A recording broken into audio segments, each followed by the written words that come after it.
104.8 इश्क एफएम पे हमारे स्टूडियो में इश्क फैलाने, अपने गानों से, अपने अरमानों से, अपने दिल से जो वो काम करते हैं वो आए हैं।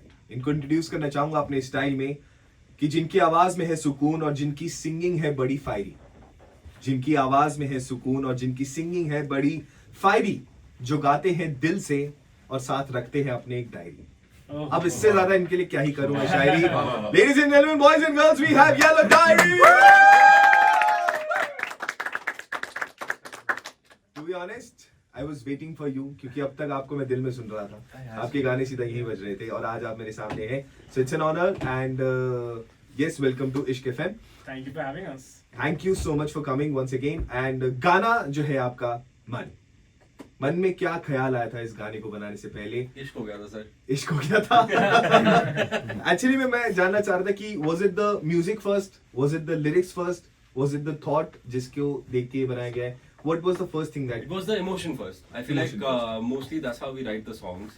We live them first and then we write them. So मन के साथ भी वैसी कुछ कहानी है। हम सब ने कभी ना कभी किसी ना किसी मोमेंट पे तो समझ में बटरफ्लाइज वाले मोमेंट्स जिए हैं। But when it comes to the process of writing it, studio में Himanshu was playing something, I remember, and वो बहुत cute sound कर रहा था, and it had that, feel to it. तो जब लिखने लगे तो लिखते लिखते मन आ गया, सारी चीजें आ गई। एक बार हम अपना सबको इंट्रोडक्शन दे रहे थे because it's a radio interview, so I know you, people know you, but कौन अभी किस वक्त किसकी आवाज चल रही है, सो एक एक करके हम इंट्रोडक्शन देंगे। मेरा नाम राजन है and I'm the vocalist and the songwriter for the band. I'm Harsh and I play the guitar. I'm Stuart and I play the bass. I'm Himanshu. I play keys and I'm the music producer for the band. Okay, so before we go forward to the song, मैंने आपका bio देखा था। Yellow diary क्यों है, क्या है, वो हम नहीं पूछेंगे। ऑन रिकॉर्ड बोल रहा हूँ, नहीं पूछने वाले हैं। आपने रखा हुआ है, दैट्स ओके, बट आपने जो बायो रखा है that's very interesting. It says a lot, it speaks volume. मतलब thoughts provoking poetry infused with a unique modern soundscape. Cake murder on, wish me on, वो सब नहीं रखा आपने, कुछ अलग रखा होगा। इसके पीछे की कहानी, can you explain that? What is the thought behind this bio? Rajan is a modern day poet. Okay. We all go through life, we all see the same things, but the way he perceives it and the way he describes it is nothing short of poetry. True. But the poetry comes from his perspective and basically we always try to make sure that we kind of have a fresh sound and try to find a new voice through our sound as well as the poetry. I think that's where it basically comes from, the fusion of poetry and the soundscape. So you're basically living those words जो आपने लिखे हैं. That is actually Actually, it was the ulta. I feel like we were trying to describe what was happening in the room, Yeah. I feel like the process is so natural. जब हम room में बैठते हैं पांचों जन, गाना बनता है. वाइब वो अभी इंटरव्यू स्टार्ट होने से पहले ही वो ऐसा लग रहा था कि अगर हम नहीं भी आते अपना ही माइक ऑन करके छोड़ जाते, निकल गया था।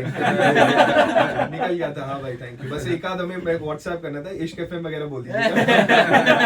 बाकी तो ये अपना ही कर चुके हैं। So this is a vibe and I think गाना भी इसी तरीके से क्रिएट होता है। एंड आई थिंक वीडियो में भी आपने कुछ तो ऐसी वाइब क्रिएट करी है। ट्रस्ट मी, मैं सुबह से 3 से 4 बार देख चुका हूँ। पहली बार मुझे बोला गया था, तीसरी बार बाकी मैंने तो ये गाने के पीछे जो वीडियो है, is it like created और ये real life incident है? Because it's so beautiful, it is syncing so well with the audio. ये किसका आइडिया था? रियल लाइफ से है या कुछ इमेज बनी थी वही आपके दिमाग में, पोएट्री जैसा कुछ ख्वाब था? नहीं, मेरा काम है लिखने का और मैं उस पे ही स्टिक करता हूँ। and I was describing the emotion. पर जहाँ तक हमारे वीडियोस की बात आती है, we collaborate with some really good artists, visual artists out there. The director for this video is Himanshu Tyagi. And he came up with the idea, or we believe in allowing this sort of freedom, to people that we work with. एक artist को अगर freedom दी जाए तो वो कुछ ज़्यादा अपने तरीके से express कर सकता है. And I feel like if there is a song that we've written and we've expressed in our way, और उस पे अगर कोई visual चीज़ हमें बनानी है, and if we allow somebody else to feel free and express, वो जो भी express करते हैं वो हमारे बनाए हुए audio को और ज़्यादा उसका very true. क्या बोलते हैं, उसका stance बड़ा हो जाता है basically. उसका एसेंस जो है, उसका मीनिंग बड़ा हो जाता है, there's more perspectives in it basically. So it is shot in a metro, जो सारा आपका वीडियो है जितना मैंने देखा है। कहते हैं हमारे यहाँ दिल्ली में भी मेट्रो है, तो यहाँ मेट्रो वाले प्यार ज्यादा लंबे चलते नहीं है, जनकपुरी से शुरू हो गए राजीव चौक पे।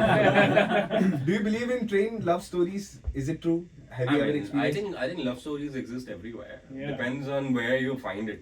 अब जहाँ तक आपने वाले की भी जो बात थी वो हो सकता है जनकपुरी से देखना शुरू हुआ हो और जब तक राजीव चौक पे पहुंचे तब तक प्यार हो गया, तो उसके बाद ढूंढते रहे इधर से उधर।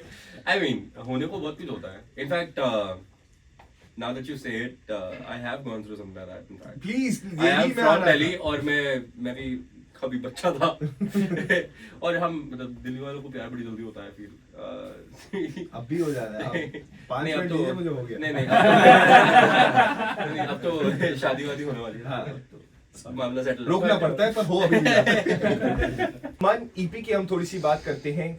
What's coming? What's missing? कैसे हुआ? क्या हुआ? What is there for all the public? मन के बारे में थोड़ी सी मैं चाहता हूँ आप अपने views रखें।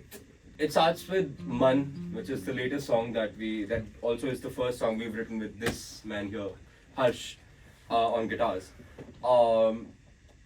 That itself makes the song very special for us. But apart from that, I think Himanshu was playing this riff back in the studio, and it felt so like it was a cute riff. It had a lot of freshness to it, and जब हम लिख रहे थे गाना, तो the emotion that we latched onto was, you know, those butterflies that you feel when you have this crush on somebody or when you start to fall for somebody. You could feel it. Yeah, the initiation of something.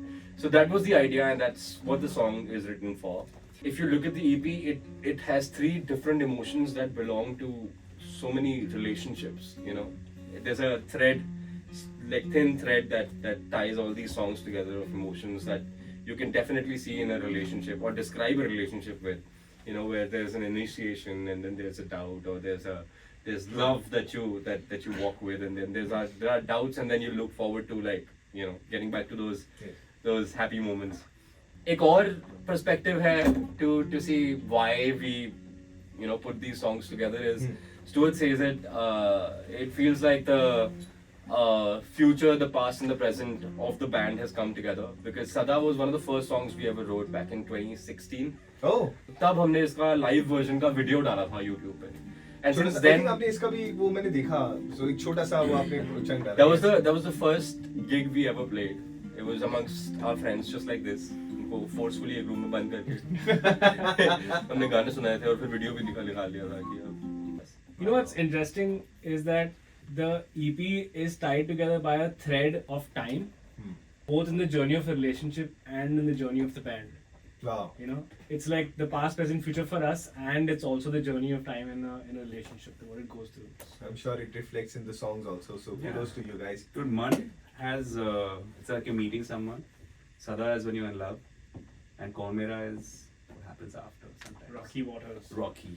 Everything is interlinked, Yeah. just like the world and just like relationships. Yes. Wow. On that note, can we have an unplugged of Man? A little bit of Man.